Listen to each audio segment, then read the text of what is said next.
Hello, hello, hello, and welcome to the Minimum Effort Minimum Effort Podcast. Podcast. Hey, look at that. You almost got it at the same time as me, Minkin. Today is a special day. Let me go ahead and remove myself from the middle, and let's put the man, the myth, the legend, the judoka, Josh. Hey, NYC Josh. what's up? What's up? Judo Josh. Yo. All right. So there's an elephant in the room. One, I didn't think you're a middleweight. I thought you were a lightweight, but that's because I was looking at footage of you and AJ going. So I didn't have you on my radar for middleweight, even though I should have because I saw your name. So Yeah. whatever. That's a different issue in myself. But Minkin definitely saw you, and I don't remember where he put you, but he put you on his list. So Let me go ahead and take Yeah, that away. Not your second? Did I put you at second or third? Second. In your Second, prediction, yeah. it was second. Yeah. Second, yeah. Okay. All right. So he had you at second. Did you obviously knew about that? How did that Yeah. make you feel? I mean, I got it. I understood it. Like, I'm new. I just started doing sumo like a couple years ago, so I never really competed anywhere except for the Empire Cup. So it makes sense. I'm not like too mad about it, but like. Thank you. I'm not trying to make people mad out here. I know some people message JJ saying like, why is Minkin making these predictions? He's forgotten these people, but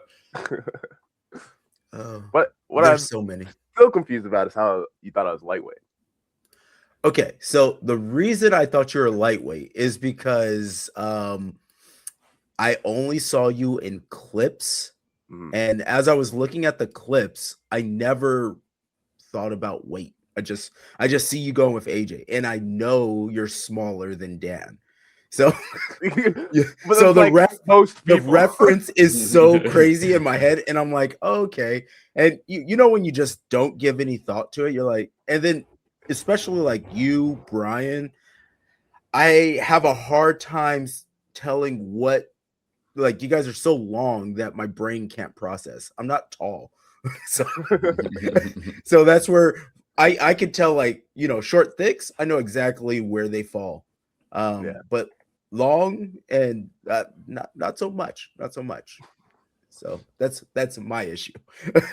Yeah, I mean that's what was your weight? Is what I weigh in at? Like, yeah, 215. 215. Oh, so you're like a proper middleweight. Proper. I'm where I belong. You're exactly where you belong. How did it feel at nationals? Like in the moment, it felt like, I'm not gonna lie, it felt like kind of another competition, because I've competed at other things a lot. But when I won, I was like, oh, wow, this is like an insane. And then when I heard I'm going to Worlds, it's like, this is amazing. This is like bigger than anything else I've really done. So when you won nationals for Sambo, which that's something we got to bring up. You're a Sambo national champion, and then two-time. Okay. Does that set you up to go to Worlds for Sambo, or how does that work? So that sets you up to go to Pan Ams, and then doing well at Pan Ams sets you up to go to Worlds. Okay, so they do it kind of like continental. Yeah. Okay, that makes sense. Technically, sumo has a continental too, kind of, but doesn't qualify. Only qualifies you for like what, World Games and like stuff like for that, right? Yeah. World Games and World Combat Games. Yeah. So that, which is I kind of like that. And how did you do at Pans? So I went twice. The first time I got first. Second time I got third. And then did that set you up to go to Worlds for Sambo? I don't know if there is a Sambo Worlds. There is a Sambo World, but it's in a place where my mom didn't want me to go, so I didn't go. That's fair. Russia? Was that Russia? Yeah. Kazakhstan, but close enough. I understand. I've been to many of the stands, and I completely understand. What year was this? 2023? 2025. Yeah. Terrible time to go there. That's not good. That's fair. Well, I went back in like 2016 16, 13, 16. Like that was my time for traveling judoka through the stands, which those guys are good. It's really fun. It's really fun. Everybody's a grappler. Everyone's a grappler, yeah. Everyone. What was your favorite match from Nationals? The rematch with Gabe, where I threw him. I felt so proud of myself throwing him like that. It was the cleanest throw. I have the rundown of your middleweight run. So let's just go ahead and watch this real quick. And you can break it down as you want. Let me see. I'm like the worst at it. Are you? You won't be on the screen. I'll just call it out. Bam. So that was hilarious. So at that moment, what were you thinking? Because you're a big fan of the right hand overhook. So you get the overhook, and I see like you have a very good like Uchimata game and that system. But this is where it was a weird right there. Is it just a sprawl? When that happened, I thought, what happened? I didn't even realize anything happened. It just like kind of ended. I was like, oh. It felt like just Gabe's mistake. It's just Gabe's mistake, basically. Well, you see, I kind of hit him with a small Ouchi, and he couldn't recover from that. So like, you like go back a little. You see, I kick his leg out a bit, and then he falls. But I didn't think it would be enough to make him fall in the moment. As you see, I kick his leg out. Yeah. It was like a little pop Ouchi, like yeah. And then definitely repositioned his leg, and I think he immediately went into. So sometimes people will his default is wrestling, and right there you can see him like driving for a single leg, which not ideal. And then he puts his knee down. I see. All right. For the next one, let's go ahead and watch. I may or may not have all of the matches. I definitely put this together in like 1 minute or so. Was I doing it this morning? 100%. But the next match that I believe you had, hands come out. Again, you get that preferred grip with the right hand over, left hand outside, but tension. A lot of people don't think about that left hand tension kind of depleting the power of the underhook. And then beautiful Ochigari. I was kind of nervous for Brian because I had never, like, it was my first nationals match, and I was like, if he's really good and he beats me, I get like OT'd. It's like, this is gonna suck. Yeah. Then this is against the Josh Cook, who is he's won multi-time podium, so he's won silver like 5 times or something like that in different weight classes. It's wild. But here you are with him. This one I don't have the full run of it, but there's so many like little moves in it. So watch again. After the clash, you get again your overhook. You love that overhook, which just works for you. Yeah. Set it up with the Ochi, which brings his hips in. He readjusts. And I can see you're like Uchimata. I don't have the end of that one. So how did that one end? So after that, like we kind of like walk to the edge in a weird way.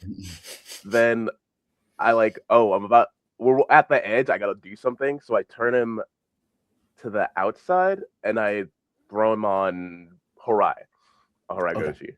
Yeah. Heck yeah. I don't know why I don't have that part of the clip. Again, I'll put that together in 1 minute. It's amazing that I did anything. All right. So then we have you against Gabe again. This is Gabe 1, yeah.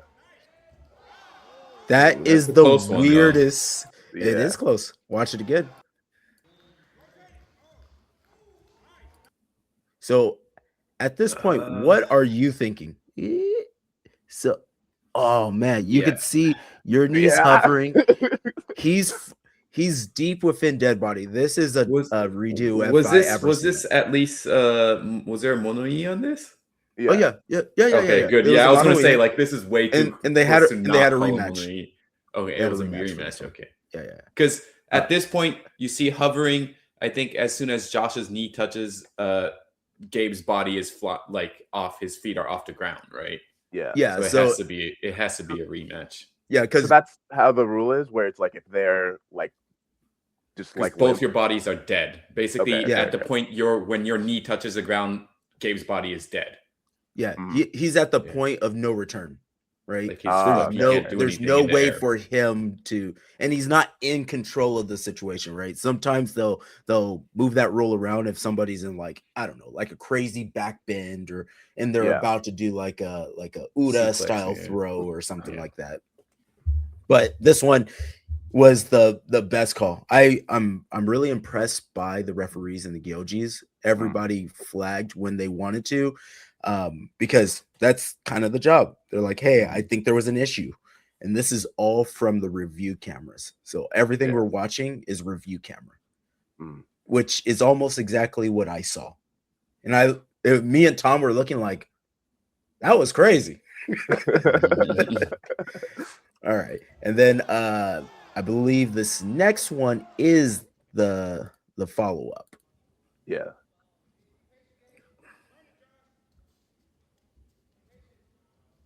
Ooh, little outside hook. Oh man, that's smooth. And the footwork, your footwork is really good, right? Yeah, the thing that everybody's going to think about it is that overhook and how you lift through it and the rotation, but you do a lot with your feet, a lot of ashiwaza to set everything up.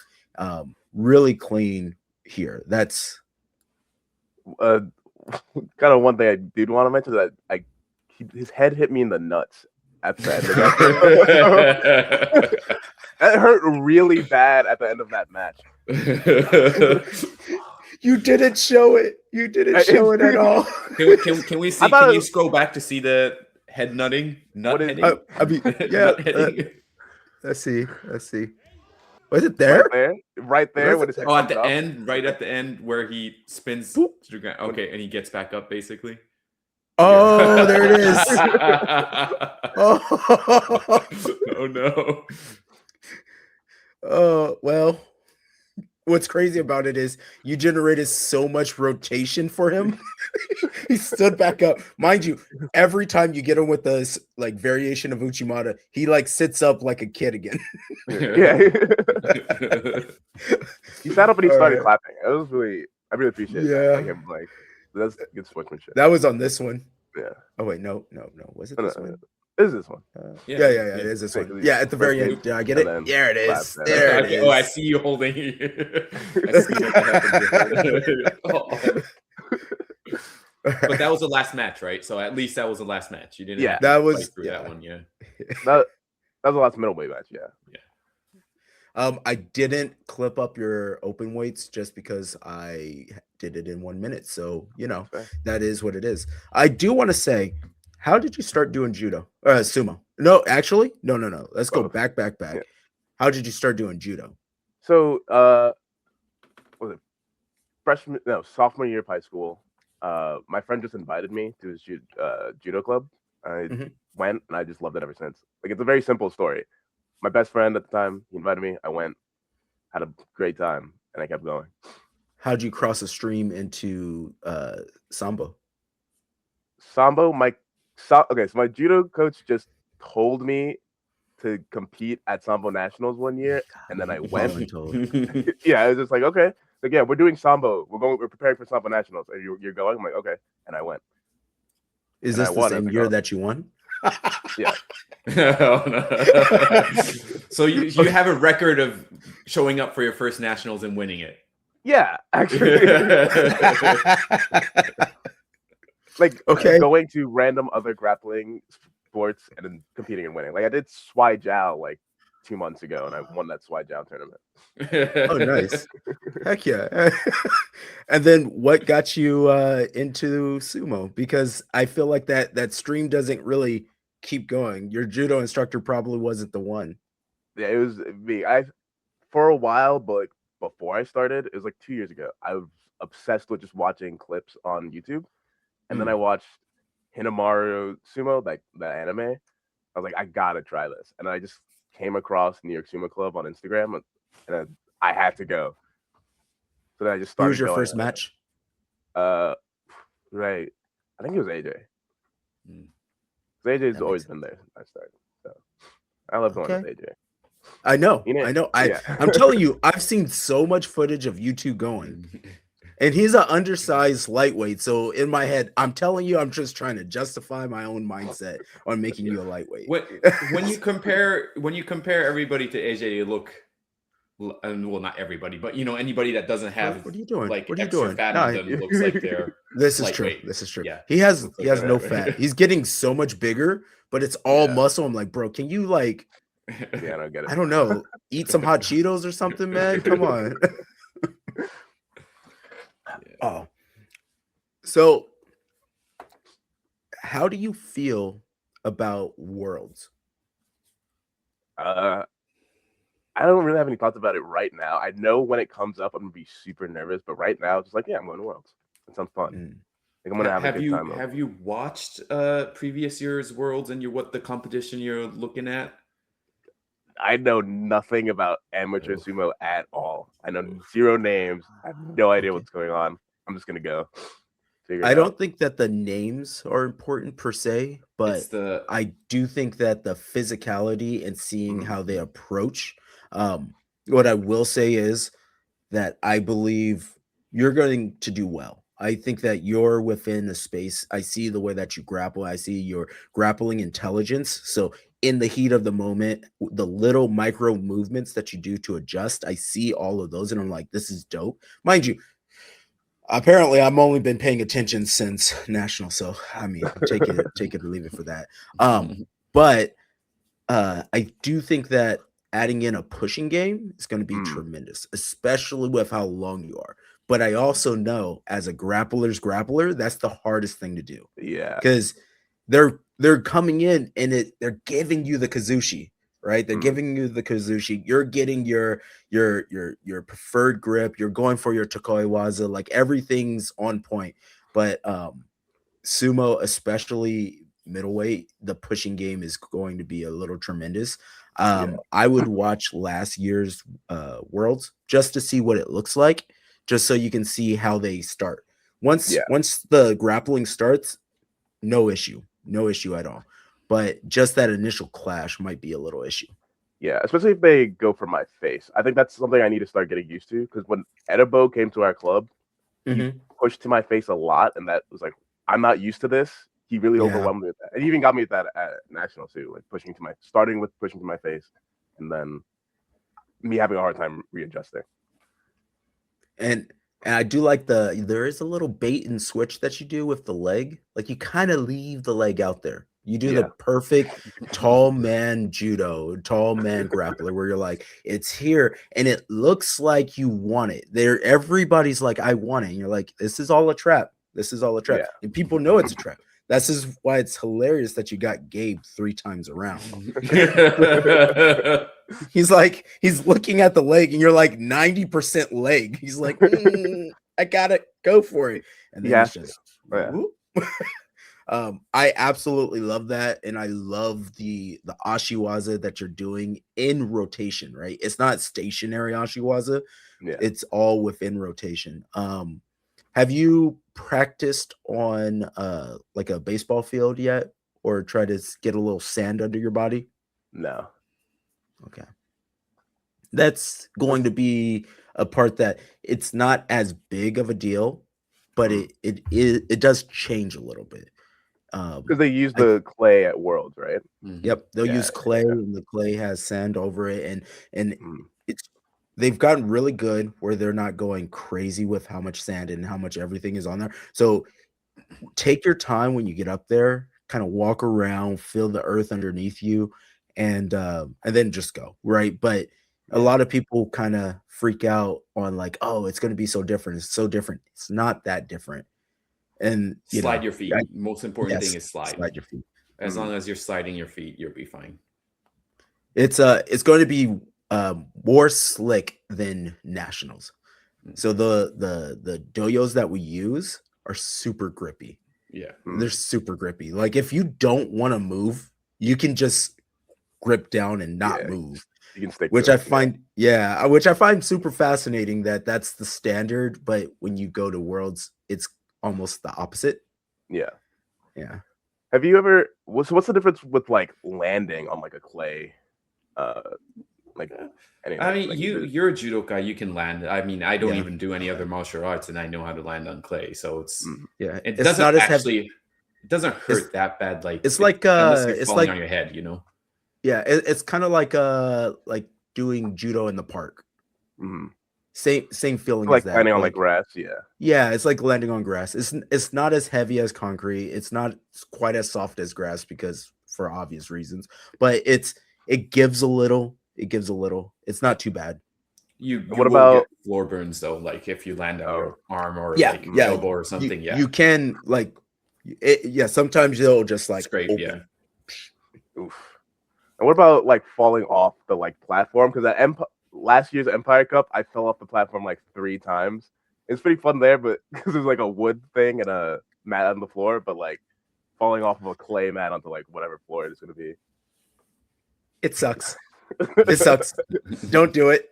It sucks. I mean, there's padding for like there should be enough padding on the outside, but also you're taller, so the chance of you falling on the little meter, meter that they have around, probably not the case.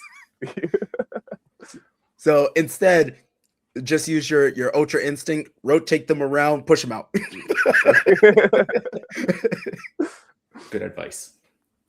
Yeah. I want to ask, what do you think good sumo looks like? I think that's an interesting question.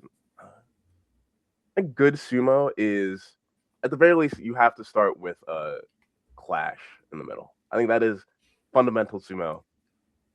After that, really anything goes. I think whatever your style is, if you're able to impose that on your opponent, that's good sumo. But you have to start honest and start with the meat in the middle. That's a great solid thing. Yeah. That's a great answer.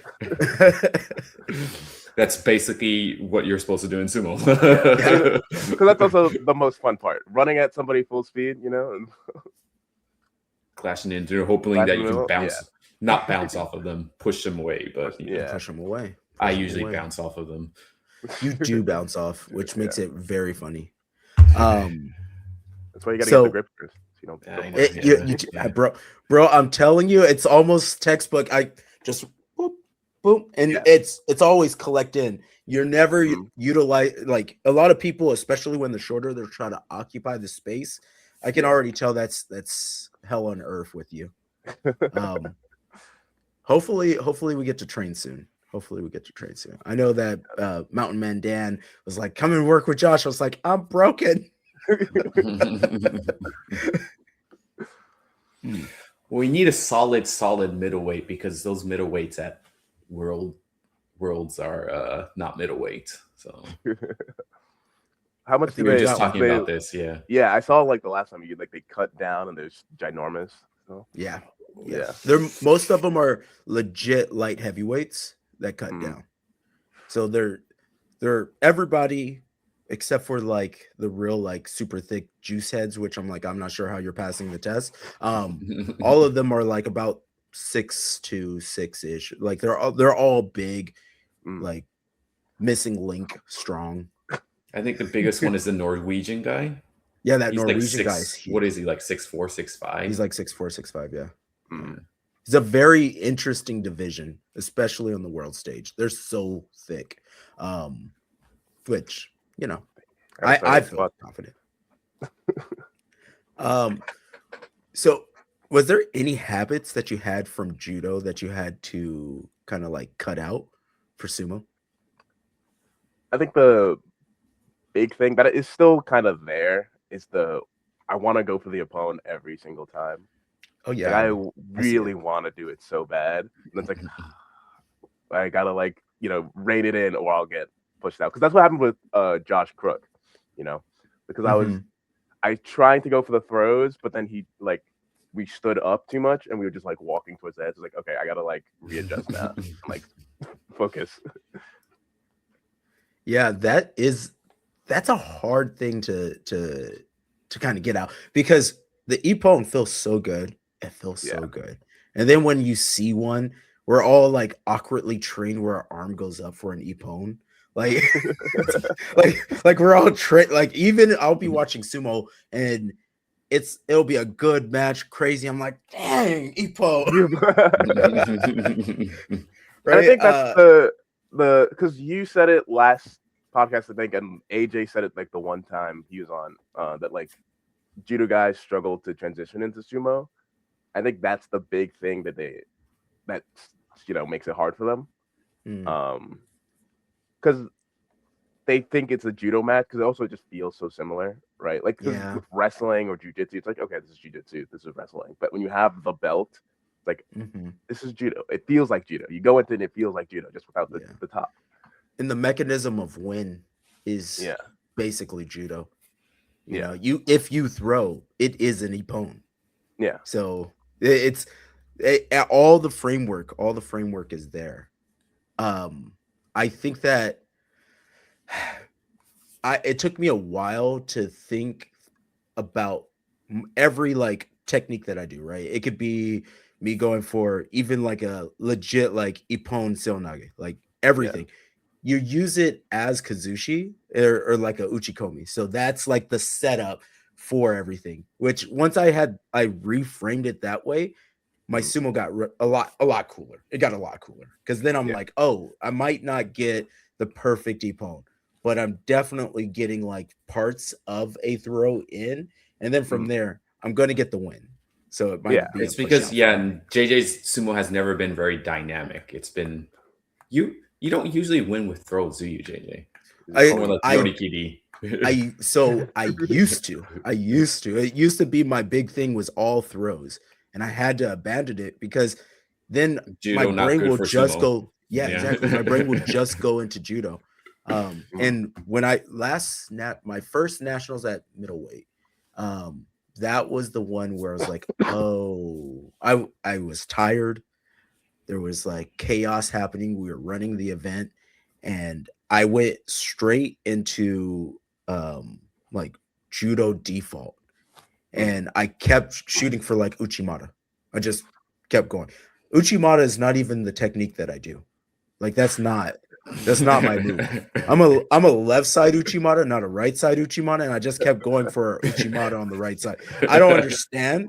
I know I was teaching it 2 weeks before, but I was like, I don't know. So I lost 2 matches the same way because I was like focused on the uchimata. And it was one of those like I fell first, and then the person fell. I was like, this is stupid. just stupid. But don't run a nationals. Don't run a nationals yourself and compete.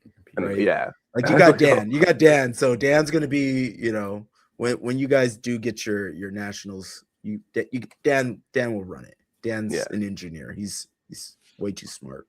And super smart. Dan is scary. Yeah. Like, because just like how his mind works, especially when it comes to like coaching and teaching, it's like because when the questions he asked me after I do stuff is super insightful. I'm just like, I just kind of did that. I don't know. Like, I cannot give an insightful response back. That's same for me. How do you execute that throw so well? And it's like, I felt him move. I don't know. I have to see. What? Give me a question that Dan has asked. Yeah, I can't remember anything. That's fair. That's fair. Mostly, it's like stuff like. So when he, for example, just like an example, when he was in this position, how did you do that? what was going through your mind when you use like someone is like in this position, right? And I don't know, like especially after fighting, my mind is blank. I do not remember what I've just done. It's muscle memory at this point, right? You're just feeling, by the movement and how the person's weight shift and stuff like that. So just body automatically goes, wow. It's like it's not in the brain anymore. It's all in the body. But I think, No, keep going. Something that I just want to bring this up because I worked on like in the first match with Gabe, the Sumo Gaeshi. That's a thing that I didn't realize until that moment that like I've been working on this subconsciously for a while. In the first match, like if you look back at the New York Sumo Club like account, you can see a couple of like highlights of me doing the Sumo Gaeshi and it not working. And I think this is mostly thanks to Jamie, because Jamie's really good at actually taking advantage of the single leg that I've had to adjust my Sumo Gaeshi to actually counter stuff without me going back first. And that's how I started practicing the one leg extension and not just falling back. Jamie's good. Jamie's real good. And he's strong too, dude. He's like a chimp, dude. It like pisses me off. He's definitely a little missing link. Yeah. And somehow he competed at lightweight. Wild. If before you compete, do you listen to music? Yeah. What's your playlist like? What you got? Come on. It's like edit music. It's like slowed down. If you know who Yeet as an artist is, Yeet, right? It's like really intense. Oh shit, yeah, that's right. Hold on, we're in a word space. I'm too old. I don't know what this is.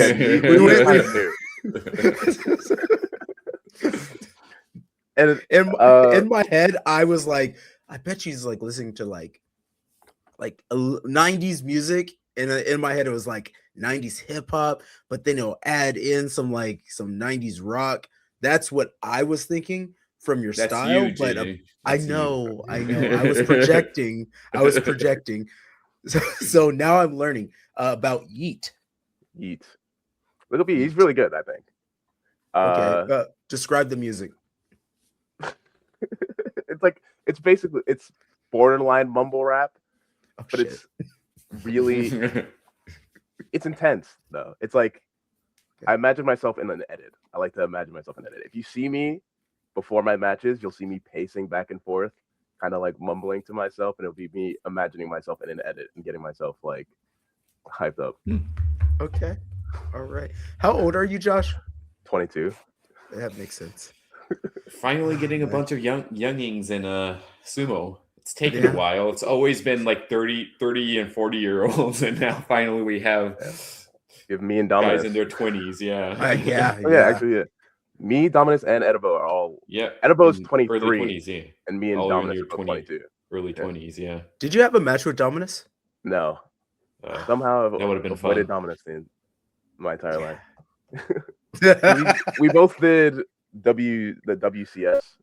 If you saw the one that he won, and he won, I got immediately beat out by a guy. I don't know. Dominus, I would be terrified at the second I see Dominus. I'm like, well, if I rushed Eric 4 years ago, I guess I could rush Dominus, but this time I'll actually get blown out of the dojo. Yeah. But you did get blown out of the dojo. No, I didn't go all the way out. I mean, I don't want to imagine God, I mean, Eric hurts too. It's those push, man. Whew. I can't imagine Dominus. I've never went with Dominus. And you don't have no desire. That's why you're alive. That's why I'm alive. That's why I'm alive. I got Jay on his first year. And he like tried to throw me. Not even a year, like his first few months, right? Was it? Yeah, he tried to throw. He was like really cocky about it. He turned in. He stepped in for like an Ogoshi, and I was like, no. no. And then I stepped over for another Ogoshi on him and threw him. He's like, what the fuck? He was so mad. That's one of those that I just like save in my soul. And every time he looks at me, he's like, I'm gonna beat your ass. I'm like, I know. Now you know how to push. I don't understand why you're trying to throw me. I don't understand. You're not a thrower. You come from a gym full of pushers. I don't understand. That'd be like, oh my God. Can you imagine if Dominus started throwing people? It'd be terrifying. No, thank you. I see he like goes for it sometimes. Like in that match with Dan, he kind of went for some thing. I'm like, if he gets good at this, it's over for everybody. His feet got so much better because he used to be a little bit more like happy feet with it. Now he's really like anchoring down as he's pushing. I'm like, man, the world's gonna be messed up. Yeah. What did you think about your coach's performance at Nationals? Oh, Dan? Yeah. Dan did surprisingly well, and he really shocked me in an open weight. Like him walking in on an open weight was like crazy. Because also, I saw you try to throw him. I definitely was about to add Dan beating you in open weight because it was cool. Because you can see that you guys have went through this a lot, and he was like, "No, we're not playing this game." And he like drove with the hip and was like, "You're going out. Stop it." Dan has gotten so much more patient with stuff like that. I used to get him all of the time because he'd try to like push in really hard, so you'd like leave his legs vulnerable. I'd get him with Ouchi a lot, but then he's now much more patient and anchored down. So it's a lot harder to go for things on him. And I realized that in the moment that I should have been more patient too. Because I got really overexcited for that match, and then I just went forward and like tried to meet him. Like, oh no, Dan's way too strong for this. I should not be like clashing with him like this. I gotta circle out. That's a thing all the way through open weight. I didn't watch a lot of heavyweight, just like the nature of running a tournament, but open weight I had more time, and I was really watching where his hips were and where his center of gravity. He was making sure that he was low and like under control of his weight because he's such a big guy. But when he ends up going, like the match that he beat Ed, he's as tall as Ed. Like he lowers himself all the way down that much, and it's like good, solid, slow sumo. It's perfect. Yeah. His fundamentals have gotten way better. Like he's like shot up in skill since he like moved upstate. Oh, JJ's looking for something. JJ's looking for something. No, I'm not. Definitely looking for something. No. Nick, why do you do this? What is something that sumo help you learn about yourself? Dang, y'all maybe these questions where I have to think, dude. I'm not a thinker. Yeah, JJ likes to do this. JJ likes to just like put people in the spotlight, like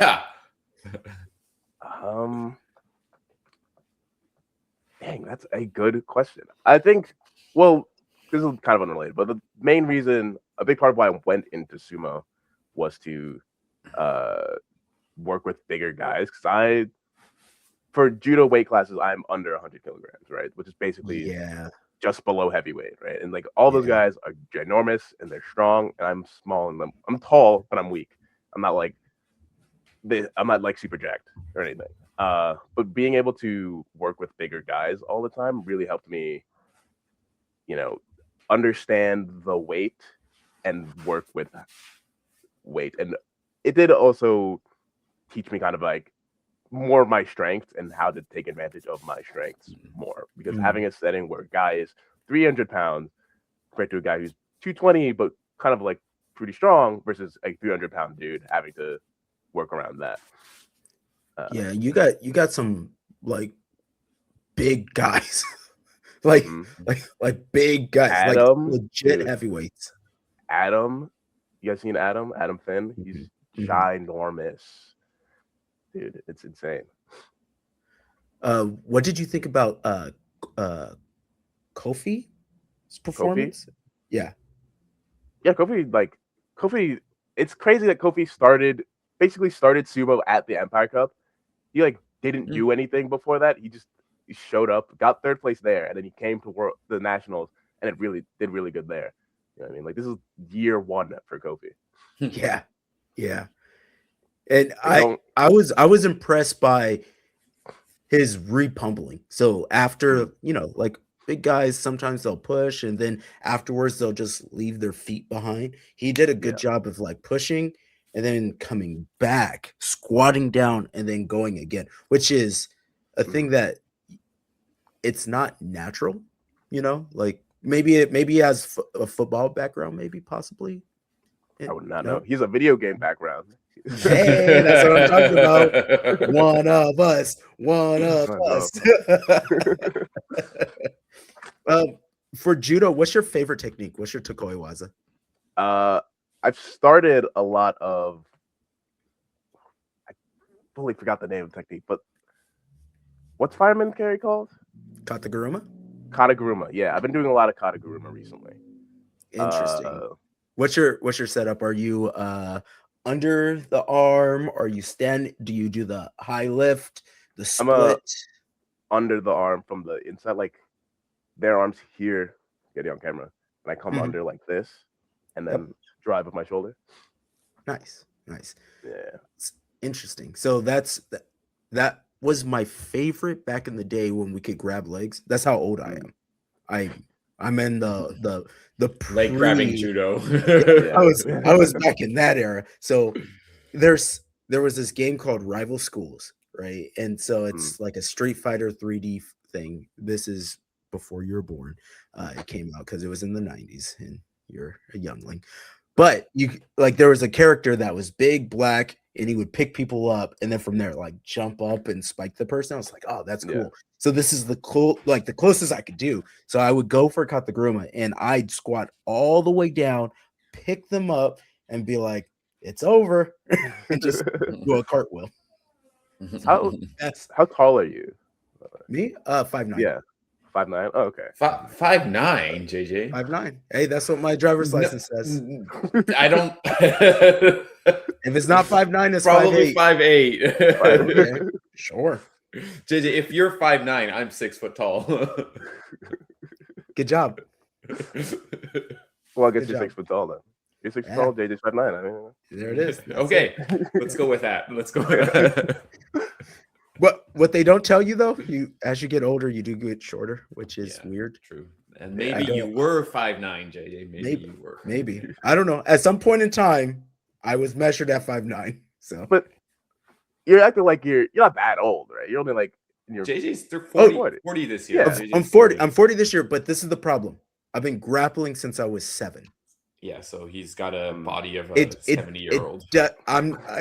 I love grappling. I wouldn't turn back the time to do anything else.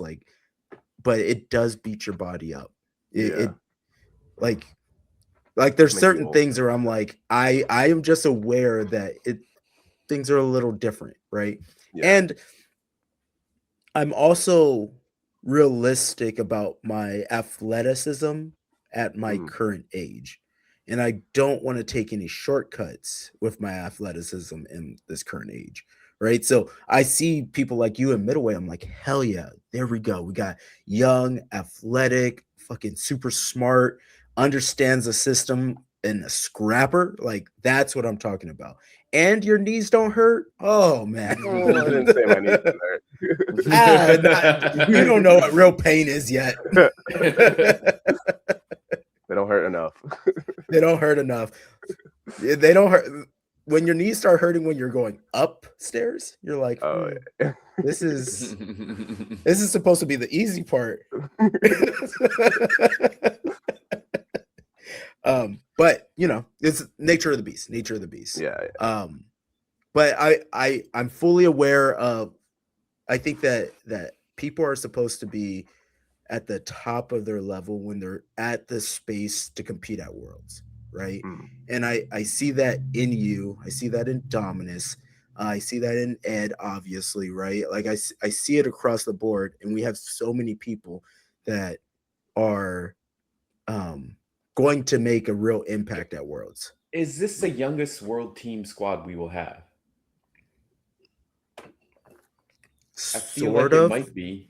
Sort of. If not including the juniors, of course. We're not including the juniors. Well, so seniors. Well, we're just talking about seniors, but we can't have the females in it because the female numbers get a little wilder. And we don't know how because a lot of stop. Don't start throwing numbers around. But in the men's division, this is definitely the youngest. Depending on how things land, though, I don't know where Dominus is going to be. Right. So if you think about it, Dominus won heavyweight and he won open. He gets to pick where he's going from there. Okay. And which one I know that Hayden got second in heavyweight, and then Dan got second in open weight. Yeah. Dan's a little older. So if it's Hayden, we still stay a little younger. If it's Dan, it gets a little older. That's really even with that, it's probably young. Very young. Yeah. Still very young. Yeah, because the average has to be at like 25, because 3 people at like 22 definitely pulls the average down like crazy, man. Yeah. How old is Kane? Because he won light heavyweight. Kane is in his 30s, probably.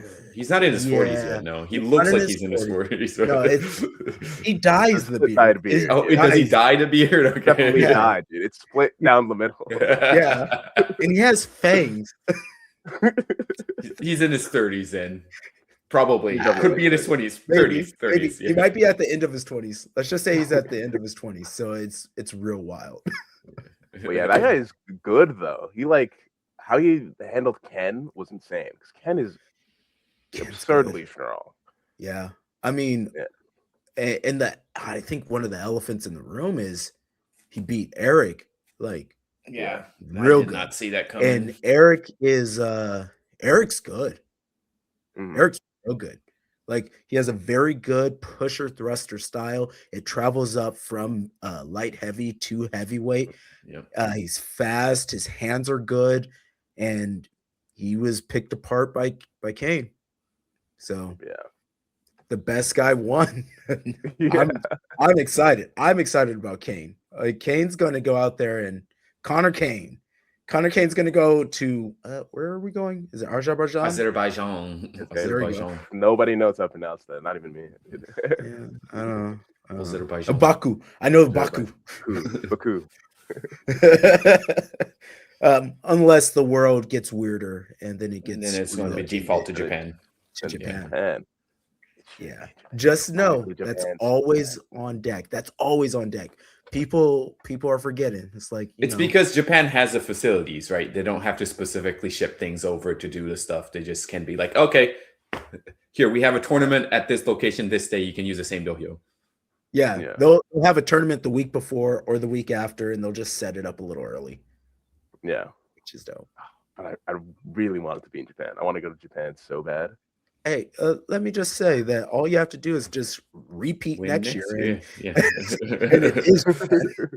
And that's going to be with additional weight divisions. I'm really interested to see what that looks like. What they're going to do, yeah. Because nothing is for sure yet. Everybody's like, oh, they're just going to add one. I'm like, that's. Or they're going to add 2 more. Or because I've talked to people and they said a full restructuring.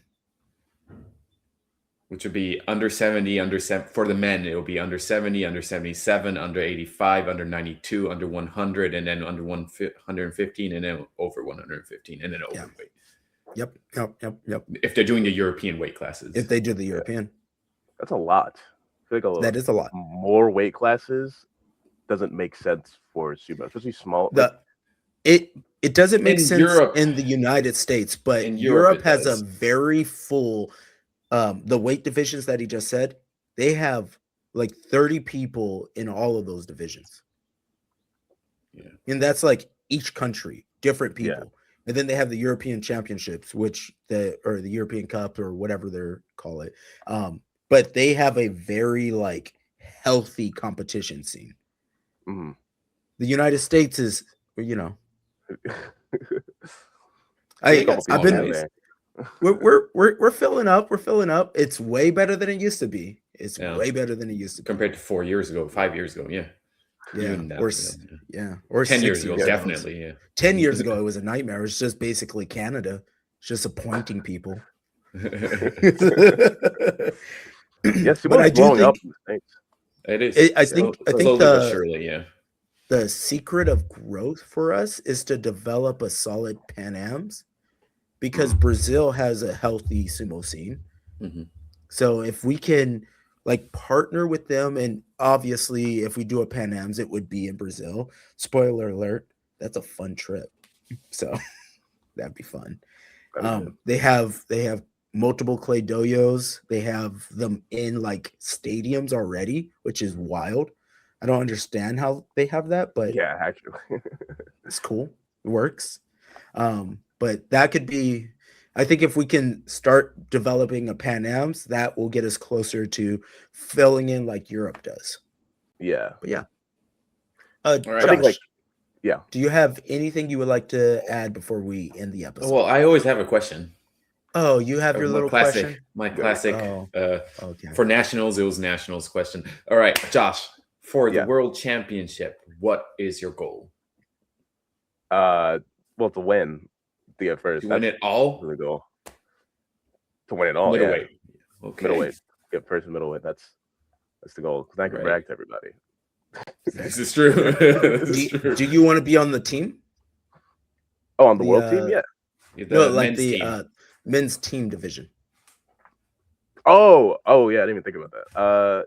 I'd be down. I mean, I don't know who else would do it then, right? Because aren't there 4 people in the? It's 4, yeah. It's 4 people, but it doesn't necessarily have to be the 4 people or within the 5 people that medaled or that are representing. So technically, we could send anybody we wanted. So say we wanted to send, Eric, I don't know, Eric, Dan, Seth, Hayden, Seth. We could do that. Could do that. You know what I'm mad about? Seth not coming to nationals. I was so excited about meeting Seth at nationals again. Well, next year he will definitely be in it because it's Japan. So, so if you're there next year, he will be for sure. Yeah. Wait. Also, I have your sensei, my sensei, your sensei, our sensei, Sensei Seth. Sorry, we have to do that every time. I forgot. All right. So for this one, I'm going to give you a one shot, Josh.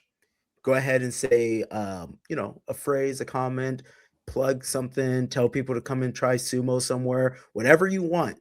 At the very end of it, give me like a thumbs up or a peace sign or something like that, and then we'll end the episode. All right. So here's the one shot. Don't be nervous. Don't 22 years old. Don't do this to me. I'm so bad. Shout out New York Sumo Club. Come train if you're in the New York, New Jersey area. Final words. I love you. Bye. Once I get my hands on you, it's over. You better be ready, ain't no